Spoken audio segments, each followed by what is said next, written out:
দিল্লিতে Indian reunification association গঠন করা হয়েছে এবং তাদের প্রিয়াম্বলে বলা আছে যে তাদের উদ্দেশ্য বা লক্ষ্য হচ্ছে ভবিষ্যতে পাকিস্তান এবং বাংলাদেশকে ভারতবর্ষের অন্তর্ভুক্ত করা, অর্থাৎ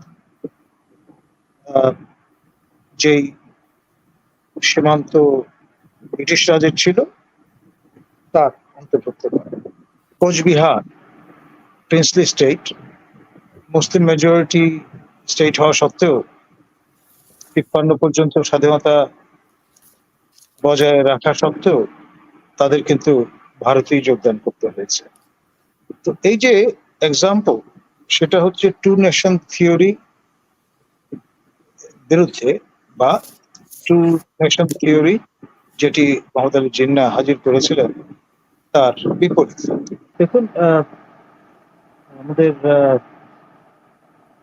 আসাদুল্লাহ মহোদয়ের কে কোট করে একজন দর্শক কংগ্রেসের রেজলিউশনের রেফারেন্স দিয়েছেন। আসাদুল্লাহ সাহেবের সেই শোটা আমি নিজে দেখেছি, শুনেছি। সুতরাং আপনার এটা শুনে আমি অবাক হইনি, এবং আমি আপনার সত্ত্বেও আগে উল্লেখ করেছি যে দিল্লিতে ইন্ডিয়ান রিইউনিফিকেশন অ্যাসোসিয়েশন গঠন করা হয়েছে এবং তাদের প্রিয়াম্বলে বলা আছে যে তাদের উদ্দেশ্য বা লক্ষ্য হচ্ছে ভবিষ্যতে পাকিস্তান এবং বাংলাদেশকে ভারতবর্ষের অন্তর্ভুক্ত করা, অর্থাৎ যেই সীমান্ত ব্রিটিশ রাজের ছিল তার অন্তর্ভুক্ত করা, এবং সেই লক্ষ্যে কাজ কিন্তু থেমে চলছে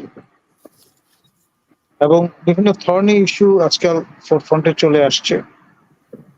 যেমন ঢাকা বিশ্ববিদ্যালয়, আমার আলমা মাটা, সেখানে সিনেট অধিবেশন নিয়ে এবার প্রশ্ন উত্থাপিত হয়েছে, যেটা নিয়ে আমাদের মাননীয় উপাচার্য মহোদয় সেসব রুলিংটা দিয়েছেন এইরকম যে একটি তদন্ত কমিটি গঠন করা। আপনার মুসলিম লীগের প্রতিষ্ঠাতা নওয়াব স্যার সলিমুল্লাহ কেসিআই বাহাদুর, তিনি আসলেই জমি দান করেছেন কিনা ঢাকা বিশ্ববিদ্যালয় প্রতিষ্ঠার জন্য, সেটা নিয়ে তদন্ত কমিটি গঠন করা ছাড়া গত্যন্তর কিন্তু থাকছে না। আমাদের মাননীয় উপ উপাচার্য মহোদয় মিস্টার বাসির, তিনি বিষয়টা নিয়ে সন্দেহ প্রকাশ করেছেন এবং সাদা দলের প্রভোস্ট মহোদয় স্যার হাটক হল দায়িত্ব যিনি আছেন, তিনিও ইন এ ওয়ে ভিন্ন অবস্থানে থেকে একই রকমের মতামতই প্রকাশ করেছেন। তো ফলে এই যে বক্স অফ প্যান্ডোরা খুলছে, আপনার Cooch Behar princely state, Muslim majority state হওয়া সত্ত্বেও ৫৩ পর্যন্ত স্বাধীনতা বজায় রাখা সত্ত্বেও তাদের কিন্তু ভারতেই যোগদান করতে হয়েছে।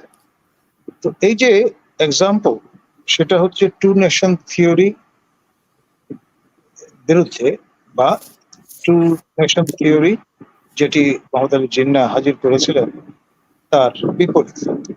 ফলে এই বিষয়গুলো আসলে একটা পার্সপেক্টিভে ফেলে দেখবার সময় এসছে, যেই কারণে আপনার পাকিস্তান রাষ্ট্র তৈরি হয়েছিল তার উপযোগিতা এখন বিদ্যমান আছে কিনা, এই বিষয়গুলো নিয়ে আপনার ডিবেট, ডিসকোর্স, ইত্তেফাক, যে ইন্টেলেকচুয়াল পদ্ধতি, সেগুলো আপনার ফোরফ্রন্টে চলে আসছে। এখন যদি অস্পষ্ট ধারণা নিয়ে আপনি ব্যাখ্যা বিশ্লেষণে যান তাহলে আপনার ফিডব্যাক একরকম হবে, আর একটা পার্সপেক্টিভে ফেলে যদি বিষয়গুলো নিয়ে বিশ্লেষণে যান তাহলে আপনার ব্যাখ্যানটা হবে আরেক রকম।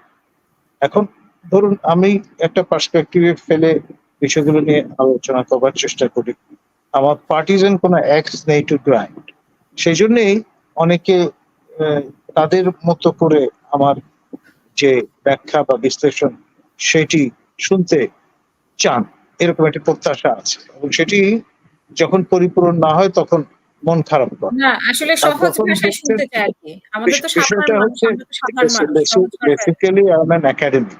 আমি তো আপনার প্রামাণিক একটা বেসিস ছাড়া কথা বলাটা আমার জন্য শোভন হবে না। সে কারণেই আমি আকাদেমিক ঢঙে আলাপ আলোচনাগুলো করি। মেঠো ভাষায় বক্তব্য রাখতে কমফোর্টেবল ফিল করি না। তো যাই হোক, আহ, আপনার ব্যাখ্যাটা আমি প্রদান করলাম। এটা অনেকের পছন্দ হতে পারে, নাও হতে পারে। আর যে বিষয়টা সেটা হচ্ছে আহ, আমাদের ভূমিকা যেটা, সেটা ত্রিকালদর্শী ক্রিয়নের মতো। এখন ধরুন আমাকে যদি এখন ব্যাখ্যা করতে হয় ক্রিয়ন ক্যারেক্টারটা কি, তাহলে তো আরো লম্বা সময় চলে যাবে। আমি পরীক্ষার খাতায় আহ, আমি প্রমিথিউসের যে নামে যে ক্যারেক্টারটা গ্রিক মিথোলজি, সেটা উল্লেখ করেছিলাম, এবং আমার মনে হয়েছিল যে কোনো কারণে আমার পরীক্ষক যদি এটা বুঝতে অসমর্থ হন, সেই জন্য একটা ফুটনোট দিয়ে দিয়েছিলাম। আমি সেইটা আমাদের যিনি এক্সটার্নাল হয়েছিলেন, জাতীয় অধ্যাপক ডক্টর কবির চৌধুরীর দৃষ্টি আকৃষ্ট করেছিল, এবং তিনি পরে খোঁজ করে বের করবার চেষ্টা করেছিলেন এই ছাত্রটি কে। তো এখন ফেল সেফ একটা ফর্মুলায় তো অনেক সময় আমাদের যেতে হয়, যেই জায়গাটায় আমার আসলে ডিফেন্ড করবার সুযোগ নেই, সেইখানে আসলে সেফ একটা অবস্থান নেওয়া ছাড়া কোনো গন্তব্য থাকে না।